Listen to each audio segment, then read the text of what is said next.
hello, everyone. We are going to continue with the study of Empty Lives by a book by Joanna de Angelis and Divaldo Franco. And we are studying each chapter that brings new concepts, new ideas for us to ponder about for our discussions. And we are going to be sharing with you the the content of our discussion today. I particularly felt in love with the topic we have today to discuss, and think it's very much important for us in our daily lives, in all our current situation,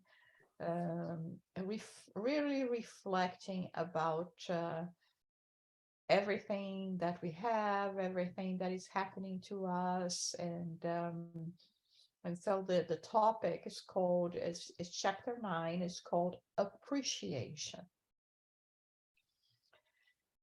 And so I'm going to start reading as always, and then we stop to comment.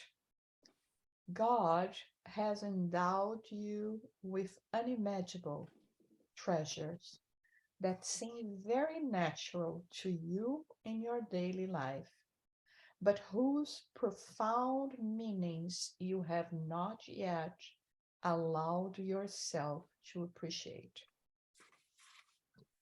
Gifts and resources in your physical instrument constitute highly meaningful blessings, which you should use carefully so that you may successfully complete the ennobling enterprise of your present incarnation.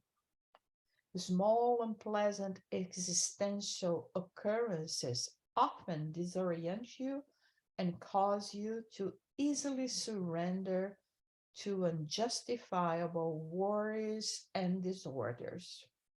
But if you utilize them in a balanced manner, your efforts will be compensated with extraordinary profits that will follow you throughout your physical phase, laying a sure foundation for your future. Okay, let's start here now. So Joanna de Angelis is calling our attention in this chapter about appreciation. And like always, one thing that we like to mention is that maybe in one chapter she may be referring more in particular to certain aspects of life, but it goes for everything else, right? Especially this topic, we can think about appreciation in so many different senses. Appreciating ourselves, appreciating the little steps we can go in the direction that we have set our course to be. The appreciation of having technological resources to make it possible for us to be together from so many different places, the appreciation of having friends, people to talk, for having, it's so many things that we have to appreciate that we take for granted. And here in this first part, she's talking, for instance, in even in her relation to our physical bodies, um, things that it seems so normal to us. I wake up in the morning, and I I I step out of the bed, and I walk and I do my chores, and without a second of a thought of imagining that oh my God, my body's working. I have speech. You know, I have a sense of direction. Right, all of those little things that are refer to our physical instrument, as she says here, and we do not count those blessings unless, of course, something is not working properly. Then is when we pay attention that we have some functions in our physical body. And because of that, because it becomes so natural to us, not only we not necessarily appreciate the blessing, which is to have those possibilities, but also we um, don't don't plan or don't treat well our physical bodies. And this is when we have we wind up causing problems to us, right? To what we can do. And I would like to hear a little bit from you if you have any comments or questions at this moment.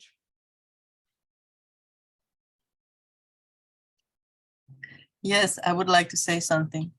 Mm-hmm. Like I used to have a vision that was 20/20. Mm-hmm. In fact, I went to the doctor because of my blood sugar, and the doctor said, no, your vision is even better. You could play for the meds. So I didn't pay much attention. I always took it for granted. And then maybe a year and a half ago, my vision started to deteriorate. And now I'm really paying attention to my eyes. So it's true. It's amazing, like once being so endowed, really, what a gift. And I was like, okay, fine. But now it's more like, okay, what, please, I'll do anything, just get, not even a perfect vision, just get it back, it's humbling, really humbling. Mm-hmm. Yeah, and one thing that you said that it's so true. I mean, you can go from this experience to think about all the rest, not only necessarily the vision, right? And not only concentrating your vision, thinking, and then you start paying more attention to all the rest, everything that the body needs, and we are not giving it to it, or we are giving in excess, compromising it. So here, the first part, she's talking about this appreciation, basically, for starting with this machine, so to say, or this instrument that we have, that is our physical bodies, and um, and and we don't take that much care with it, right? Anyone else? No. Okay, let's read a little bit more. Observe the humble root of a plant that penetrates the decayed soil and draws from it the fragrance for its flower and the food in its fruit. I thought this is, wow, what a vision, right? A humble root, that soil, and from it comes, fragrance, it comes nourishment. What an extraordinary chemist it was who developed the first plant blueprint, which is found all over the globe and the most varied expressions, be it in the wetlands or in the aridity of the desert. Again, it's something that we take for granted, like, right? We observe a field of flowers, or corn or whatever, and we don't think about the creator, about the creation, about the how precise everything was made in the way that we could see this chain, right, that winds up helping, assisting, provide food and shelter for the intelligent being of the universe, which is us.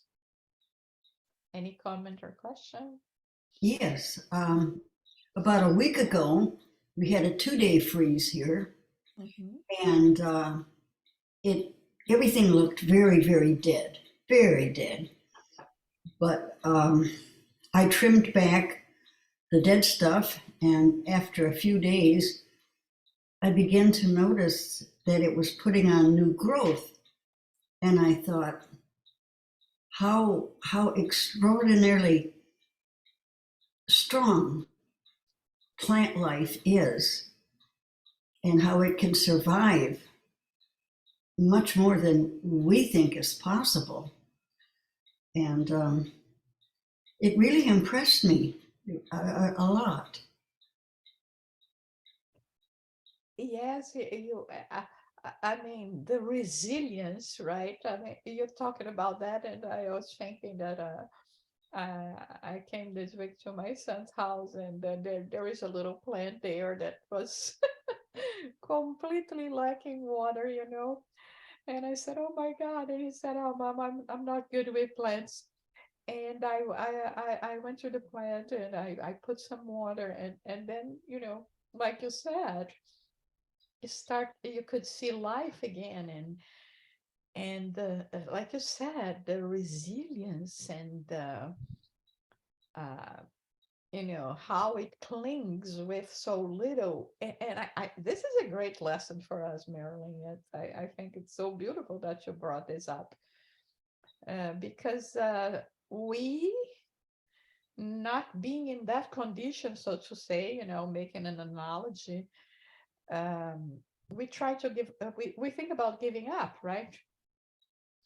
Not understanding that if, let's say, the creator gives the vegetable kingdom this possibility, what would the creator be giving to us, you know, the intelligent beings of the universe?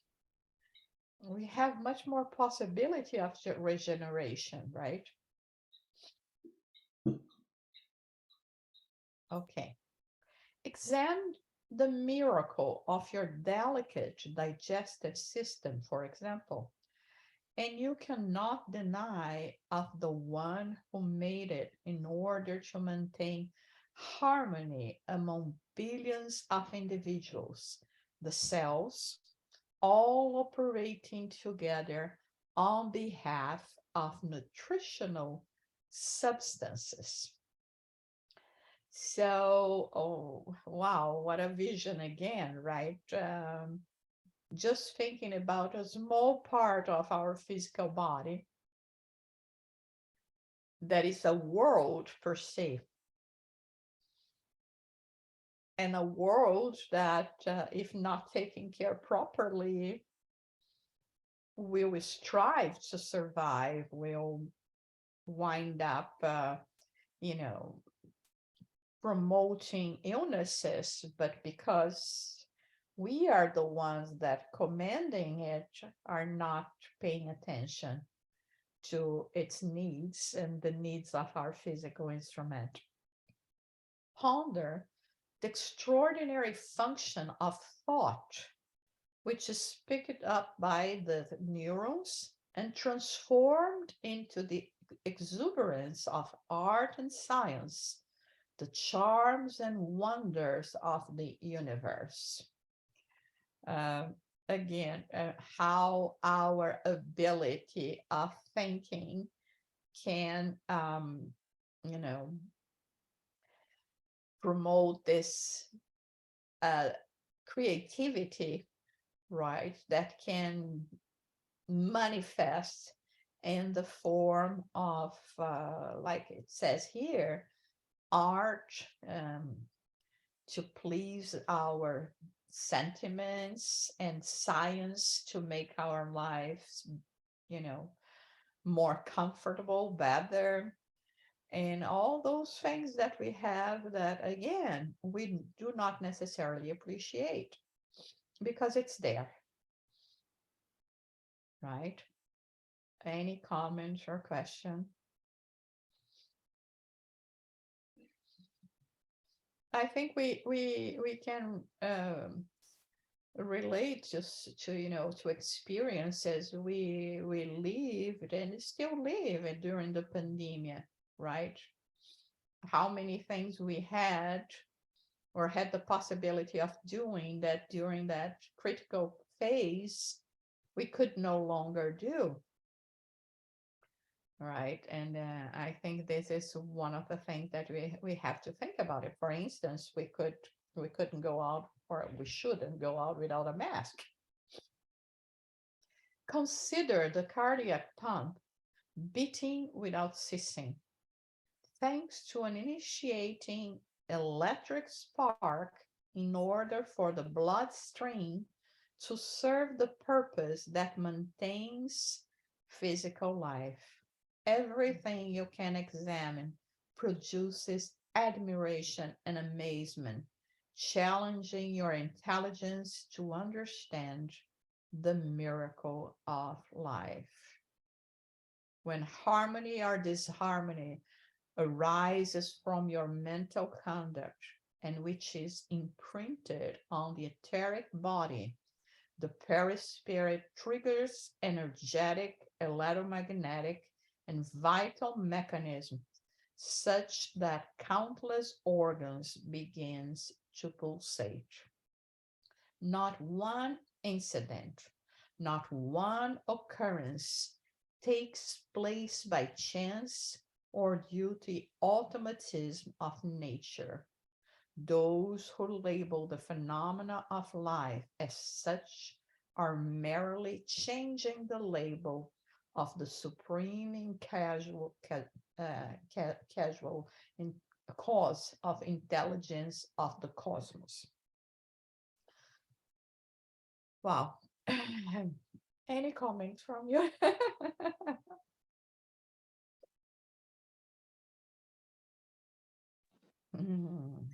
No comment that on this is appropriate, because it's just totally amazing how intricate this organism is. And we really have no understanding of it yet. Yeah. I wonder if you would mind breaking down the last two lines so that I can understand it. I'm not making a connection there. Can you read Philip for us? Yes, those who label the phenomena of life as such are merely changing the label of the supreme and causal intelligence of the cosmos. What does that mean exactly? Oh, it means that instead of attributing everything for the sake of simplifying, let's say, to a creator, to God, we are saying is chance. So this is me changing the label. Oh, this is chance. Everything is the byproduct of chance and not a byproduct of a supreme and intelligent cause of the universe.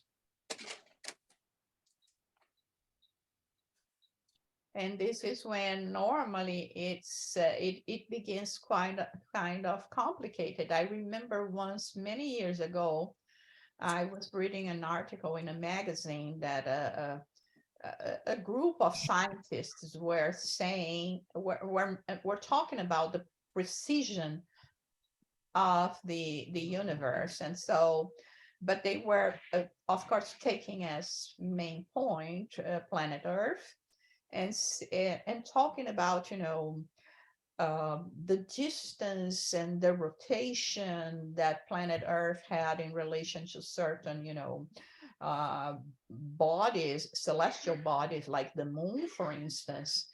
And that they said, if we change the distance by a nanocentimeter, I don't know, it was a very small measure, Earth is destroyed. If we approach Earth to the sun by, less than a quarter of an inch, Earth is going to be destroyed. And so in analyzing just the solar system, with our planets, they had already enough measures to see that it's, if it was slightly dislocated one of the planets, everything would collapse. And this leads to the question, who is the mathematician behind all that? Oh, God. So this is, I think, I believe that this is what Joanna de Angelis is talking here. We are trying to put a different label because somehow being, like I mentioned, sometimes I guess we are in a phase that we are, in our, spiritually speaking, in our preteens, getting to teenager years, we are very rebellious. We are the center of the universe. What we do is what is best. Pride is always in the way. So we don't want to admit that my smartness and all the things that I accomplish is the result of the education that I got from home, from school, from life. And I think we are very much in this phase that amazed with the possibilities we already have to replicate things that before, like, can you imagine when the first man was able to make fire, right? I imagine that that person became the god of the village, right? Not necessarily knowing how to replicate. I don't even know what happened. I was just, rubbing one stick and the next, just to, to pass time, right? Until they realized it and could replicate. So, yeah, we are so like children, amazed with our results, that we don't realize that it's so small in relation to, to this universe that you can see behind me, right? One picture that always impresses me. I like very much things that are related to the universe, and watching series that talks about the universe, or even going to the planetarium. And when they start showing planet Earth, and then planet Earth becomes that tiny dot, right? And you say, oh my gosh, I remember the first time I had this coming to me, said, oh my God, how come we think that this is it? Right? And the correlation that she's doing in terms of the macrocosmos with the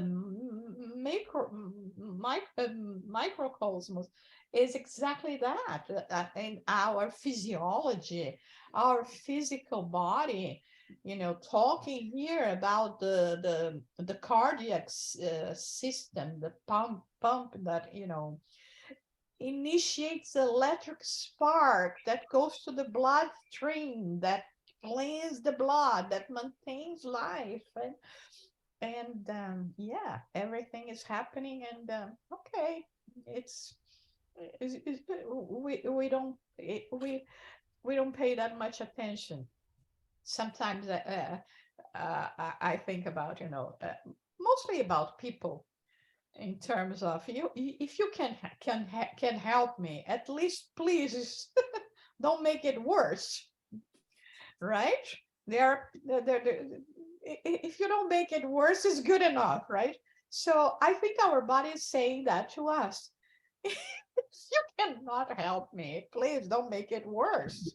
It's a lot of work already to try to maintain you healthy and functioning well. So be more mindful and appreciate, because we know when things go, they just go, right? Okay, we understand that we go through the decay of our physical instrument, it's part of life. But there are different ways of going through that. You can, present a decay in your 60s, and others will present the same amount of decay in their 80s. So it's still, we have a say, we have a hand in all that. Any more comments and questions? I think, Sonia, you were going to say something, right?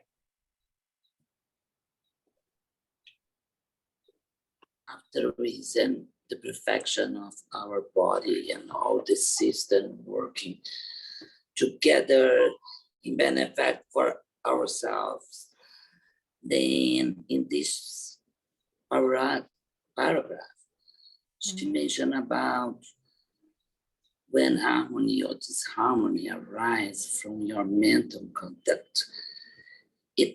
My question is, it means everything wrong or disturbance in this perfection is our creation, our mental creation or our action creations. Is this what she mentioned in this sentence?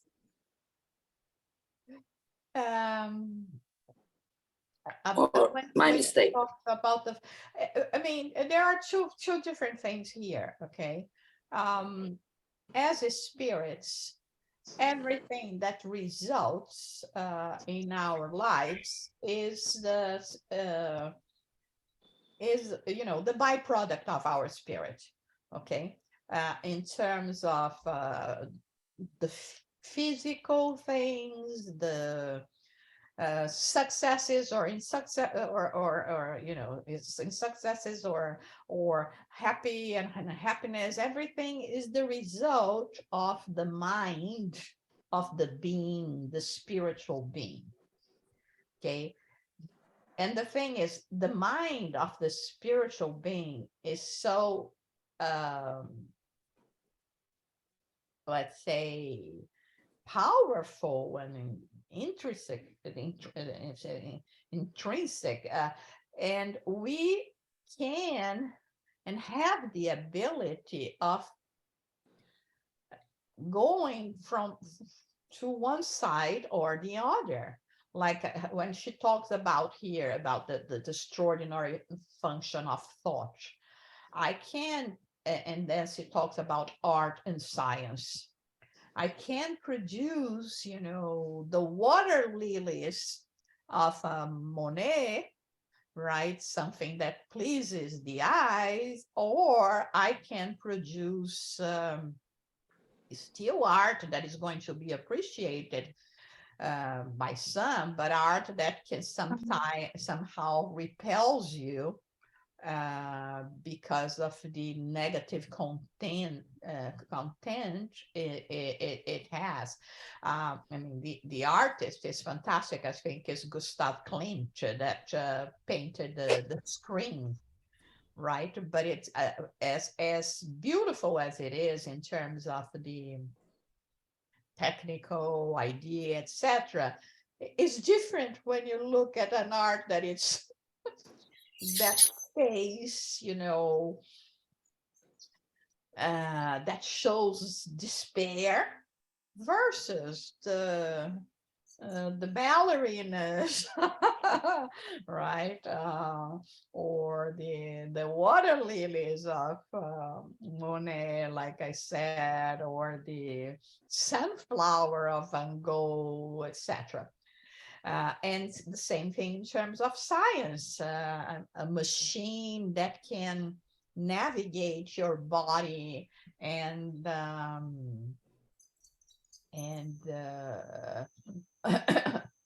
clean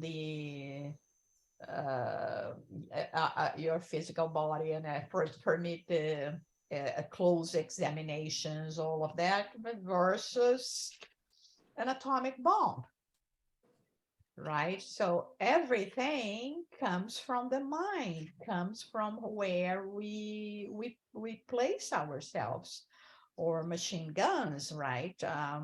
And the needs. One is going to think we need more beautiful things. We need more, to promote well-being. And the other will think I need to dominate more regions. And as so, will act using their thought abilities first to make it happen in the physical realm. But it's everything else. Is the same thing with our physical body.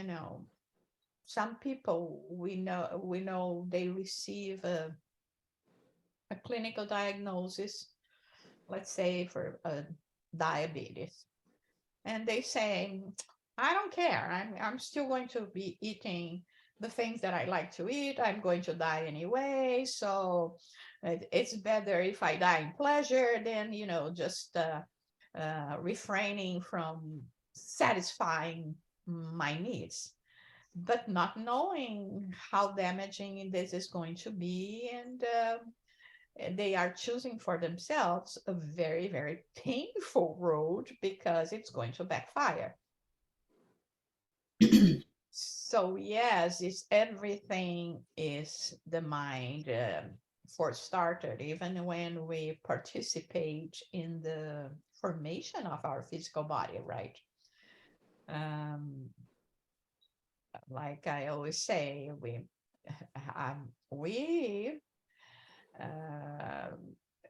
so imagining that we would go to a market to buy a physical body, okay?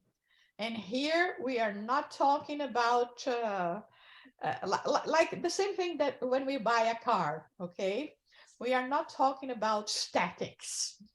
We are talking about, having a vehicle that will take me from one place to the next.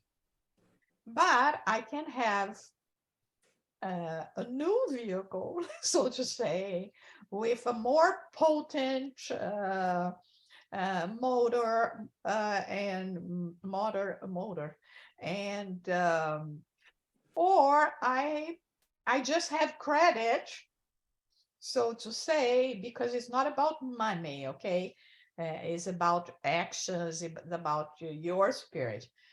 To buy a 20 or to get a 20-year, very used vehicle, right? It's not going to perform like the other. But then you say, it's up to you. It's about the credits you made along the road. It's not me that are preventing you for having, a Ferrari body, right? It's you. You can have an even better one than a Ferrari body. It's absolutely up to you. And this is our mind, it's our spirit. Us is spirit. Any question or comment, Maura? I don't, did I replied what you were asking, Sonia? Yes, in the end, everything perfection are from God and universe, and any imbalance or disharmony, it's humans' creations. This was my question, and Yeah. in general, is this right? Yeah. In the end of the process, yeah. And we you are see, still trying. sorry, go ahead. And you see here, just in this first part, she's talking about the most important things for us, which should be is our instrument, our vehicle of, moving about in the world. But at the same time, leading us to think about everything that is surrounding us. Okay, what is the point in having a perfect physical body and not having possibility of nourishing this physical body? So in terms of I don't have food around, I don't have water around. So all of those things that, I mean, we just go to the supermarket and we buy things, not thinking about all the process that occurred, since, like she says here, the little humble root of a plant that had to come from a decayed soil survived, right, and strive and taking care of that just to become to come to our plate, and a dinner plate. And so it's this kind of appreciation, right, that the hues that we have in the sky, that it's beautiful. Can you imagine? We see that, like, in those gray days, right?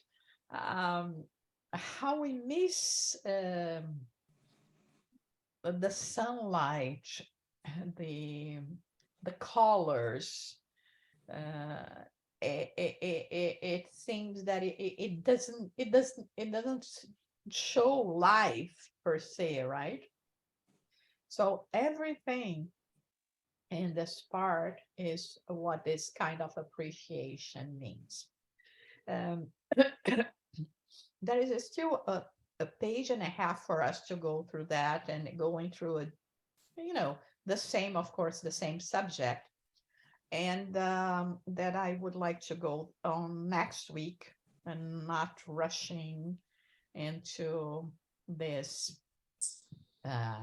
lesson, that I think it's so important for us to, um, you know, to bring to our attention, and can be an exercise for us during the week to start appreciating the little things we're doing, right? Yes. Okay. Appreciation for all potentiality and those we have to improve.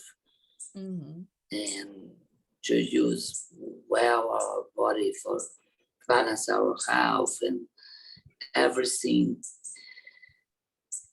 our choices we have, then we can make in the right way. Yeah. This is the most important appreciation that you should have. And many times we are totally blind for the opportunities and the potentiality and every blast we have. Then You see, Sonia, I think, like, when we think, oh my God, the best years were when I was on my 20s, Everything was great. And you do not appreciate the phase you are. In a couple of years, a decade from now, you say, oh my God, it was not bad and I'm not appreciating. Okay. We move on. Maybe in physical terms, we don't have the possibilities of a 20-year-old, sorry. We have more maturity, we have more experience. We already now, for instance, we are here talking about appreciation, and there is still time. I mean, and the purpose is not thinking, oh my God, how horrible it is that I didn't see that before. I couldn't appreciate this before. No, it's today. It's I'm peeling off a layer of my old self and becoming a new person, and it doesn't matter what went away. It's what I'm learning now is how I start viewing things from now on, and not repeating the same things, thinking, oh, now it's too late. It's never too late. Okay, we hear things. The other day, I was participating in a study about education of children. Then I myself was thinking, oh my God, what a pity that I didn't have this understanding when I was raising my son. Definitely, I would have applied that in his life. It's so good. But you see, now am I going to be devastated because of that? No, there is still time for me to do something. There is still time for us to advance. There is still time for us to grow. And if it comes to worse, which is not necessarily worse, we will come back. Yeah, be children again, parents again. Sonia?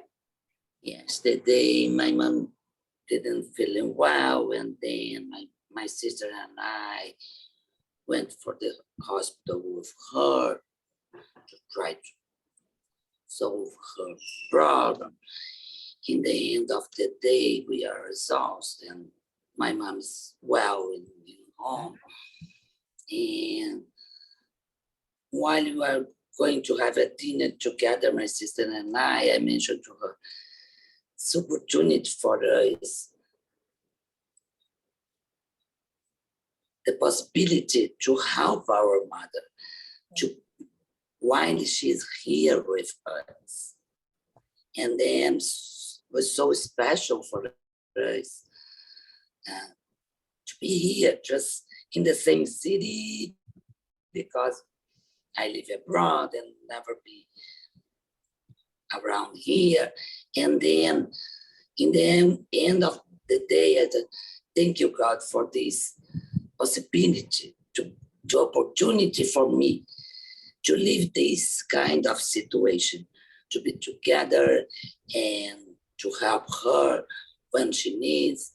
She's 91 years old, and then we know, I don't know how long she'll be here with us. And then small things like this, we need to live in the moment and see this with appreciation.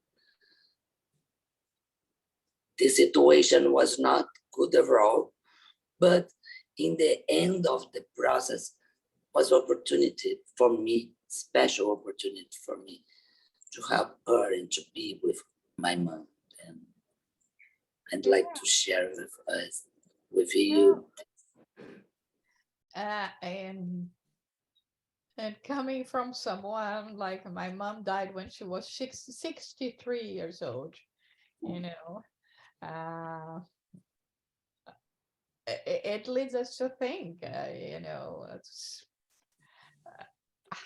appreciate each and every minute, because we don't know how long we're going to be staying here, how long the people that we love are going to be staying here, and sharing with them the, the good things, the bad things, and but having someone to share. And I think, this, let's say, positive Pandora box that Joanna de Angelis was open with this topic, appreciation. That's why I said it's so broad, because it's not just about appreciating your physical vehicle, so to say, your physical body, but it's everything. And that's why I didn't want to rush, because I think it was important for us to to talk about at least 2 weeks about it.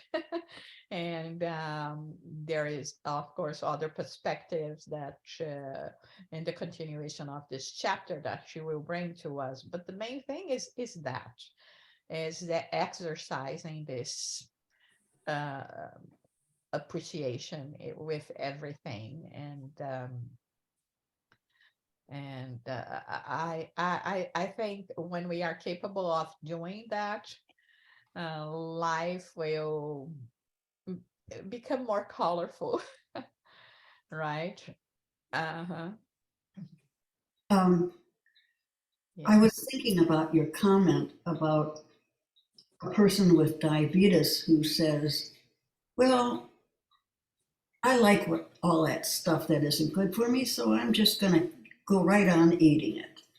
Well, that is free will, Mm-hmm. which we all have, which God gifted us with. And so I feel that in the doomsday clock, we we we we create our own destiny for humankind by our free will. And so it's important how you exercise your free will. Marlene, there is a phrase from Paul of Tarsus, one of the apostles. That is one of my, I have some, but this is one of my favorite as well. That he says the following: everything is allowed to me, but not everything is convenient.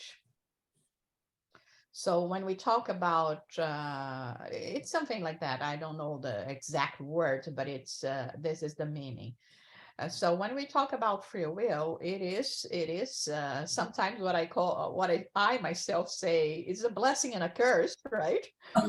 But yes, we can do whatever we want, but every time we come and say, "Oh, I have free will," someone should say, "Yeah, you have free will, but there is also the law of cause and effect." So it's your choice. You can do whatever you want to do, but don't ever forget that there is, the boomerang effect. There is going to be an effect, and so that's why I think, the concept of reincarnation is revolutionary. It's going to revolutionize the world, because while I don't care about what is going to happen with planet Earth in 50 years, because definitely I will not be here, when they say, well, maybe you will, being back in a new body and a new opportunity, and not only have to live for a few years, but a whole existence with the consequences of what you're doing now. The thing is, we are slowly changing. Everyone is slowly changing. And there are many people we still insisting in planting, let's say, sowing the bad seeds, but there is already a lot sowing good seeds. And good seeds are more resilient than the bad ones. Our direction towards good is always, when we really go through this direction, the will, so to say, is stronger and is going to prevail. But it's not going to be happening overnight. It's happening. And in this sense, coming back to a person, let's say, with diabetes, it's their choice. Absolutely. But they have to know that by choosing that, they will reduce the years of their lives, their existence. They will be facing with the consequences of having all the, the insulin, the sugar in their body is going to promote pain, blindness, all of those things that we know there are consequences. So yeah, it's up to us. But I think in a first stage, when we come across this kind of difficult diagnosis, we go through the cycle of grievances, right? The first thing is going to be denial. No, it's not. No, I don't have. It's not going to be that bad. I keep on insisting on living in the way that I lived before. And then is when little by little we will start sinking, so to say, oh my God, yeah, it's true. And now I cannot do this anymore. And then we will feel depressed, and then we will rebel, and then we will find out that there is a new, delicious, revolutionary diet that if, and I start eating that and say, oh my God, I feel so better, I feel younger, I feel, and you start even bragging about your new lifestyle, and then it's part of your second nature already. And but everything is like that. It will